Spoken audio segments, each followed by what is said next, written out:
कुछ दिन पहले की बात, एक घटना घटी मेरे साथ। कुछ दिन पहले की बात, एक घटना घटी मेरे साथ।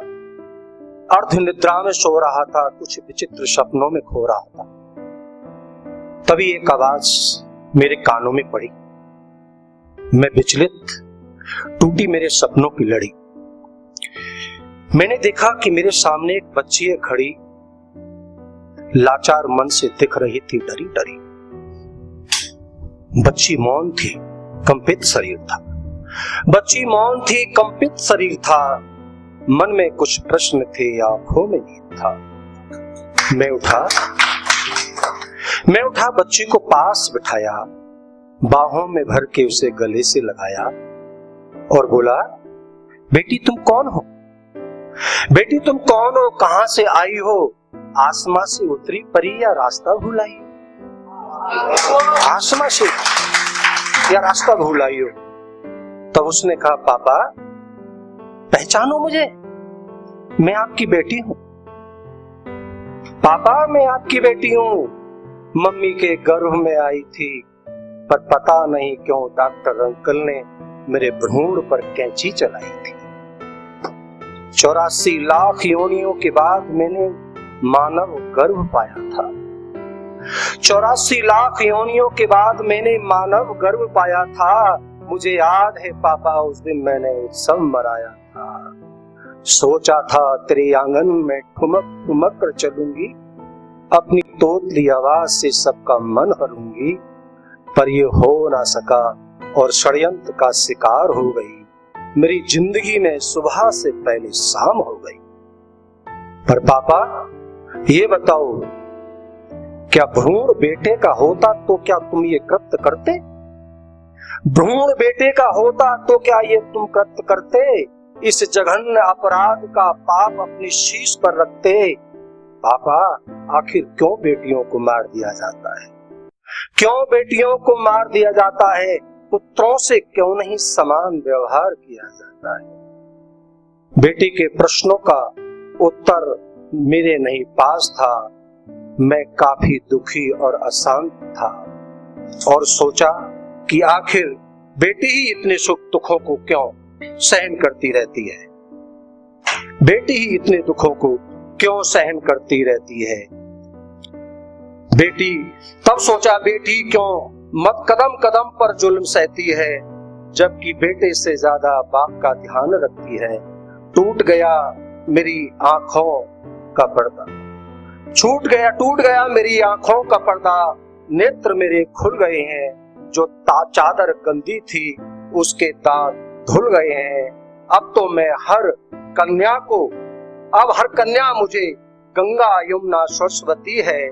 आंगन की तुलसी नव दुर्गा और पूजा की आरती है।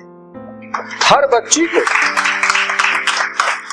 बच्ची को देवी समझ के सम्मान करूंगा। एक नहीं, 2 बार नहीं, 1000 बार कहूंगा, या देवी सर्वभूतेषु षष्ठी रूपेण संस्था, नमस्तस्यै नमस्तस्यै नमस्तस्यै नमो नमः। हम कहीं जाते हैं रास्ते में और शाम को लौटकर आ जाएं तो बड़ा भाग्य समझो, सुरक्षित आ जाए। घर से बाहर निकलते कर परेशानी। ऐसा ही मेरे साथ एक बार हुआ। एक दिन की बात, एक घटना घटी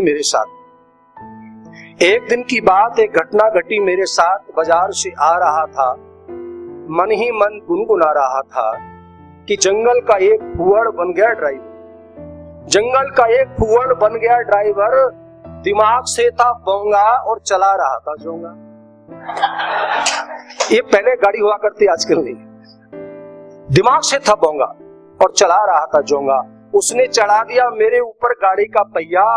मैं नीचे गिरा, हाय मर गया मेरी मैया। देखो, कष्ट में, दुख में, तकलीफ में माँ ही याद आती है। हाँ, मैं नीचे गिरा, मर गया मेरी मैया। जब होश आया तो गड्डी लग रही थी मुझे हैवान, और उसका पहिया मेरे पैर के ऊपर खड़ा था। सावधान। मैंने ड्राइवर से कहा, मान्यवर आप तो बड़े पहुंचे हुए ड्राइवर, अरे यहाँ तो कुआं ना खाई है, इतनी चौड़ी सड़क आपको नजर नहीं आई है जो इसको छोड़कर आपने मेरे ऊपर चढ़ाई है। सच बताइए, आपने क्या जंगल में ट्रेनिंग पाई है?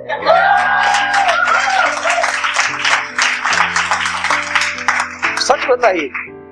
सुनकर मेरी बात ड्राइवर को लगा आघात, सुनकर मेरी बात ड्राइवर को लगा आघात, गाड़ी को आगे बढ़ाया। मैंने अपने भाग्य को कम, ड्राइवर को ज्यादा सराहा।